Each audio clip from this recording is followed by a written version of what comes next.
क्या आपको यकीन है कि इस वक्त आपके कमरे में सिर्फ आप ही मौजूद हैं?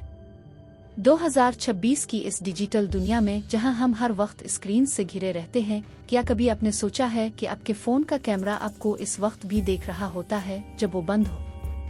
सारा एक अकेली रहने वाली लड़की थी जिसे रात गए तक सोशल मीडिया स्क्रॉल करने की आदत थी। एक रात जब वो अपने बिस्तर पर लेटी फ़ोन चिल्ला रही थी, इसे महसूस हुआ कि इसके फ़ोन का front camera bar bar on हो रहा है।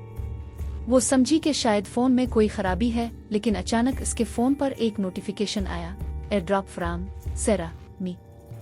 सारा चौंक गई। मैंने तो खुद को कुछ नहीं भेजा। इसने फाइल ओपन की तो इसकी रूह कांप गई। वो इसकी अपनी तस्वीर थी जो अभी इसी वक्त ली गई थी, लेकिन इस तस्वीर में सारा बिस्तर पर अकेली नहीं थी। इसके ठीक पीछे अंधेरे में एक धुंधला सा चेहरा नजर आ रहा था जो इसके कंधे के ऊपर से फ़ोन की स्क्रीन को देख रहा था। सारा ने फौरन पीछे मुड़कर देखा, लेकिन वहां कुछ नहीं था। कमरा बिल्कुल खाली था। इसने दोबारा फ़ोन देखा। अब एक और तस्वीर आई। इस बार वो चेहरा सारा के बिल्कुल करीब था और उसकी आंखें बिल्कुल सारा जैसी थीं, बस मुस्कुराहट इंसानी नहीं थी। सारा ने डर के मारे फ़ोन दूर फेंक दिया और कमरे की लाइट जलाने के लिए उठी। जैसे ही इसने स्विच दबाया, लाइट नहीं जली। इसे अपने कान के पास किसी के सांस लेने की आवाज़ आई।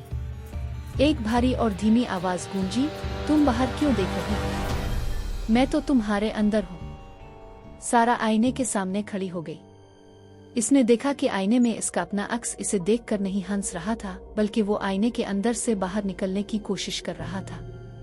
सारा को समझ आ गई कि ये कोई भूत नहीं था, बल्कि इसकी अपनी ही तारीख सोचें थीं जो अब एक शक्ल इख्तियार कर चुकी थी। अगली सुबह सारा की सहेली उसके घर आई। सारा बिल्कुल नॉर्मल लग रही थी, मुस्कुरा रही थी और बातें कर रही थी। लेकिन अगर कोई गौर से देखता तो सारा की आंखों में वो चमक नहीं थी और घर के तमाम आईने काले कपड़े से ढके हुए थे।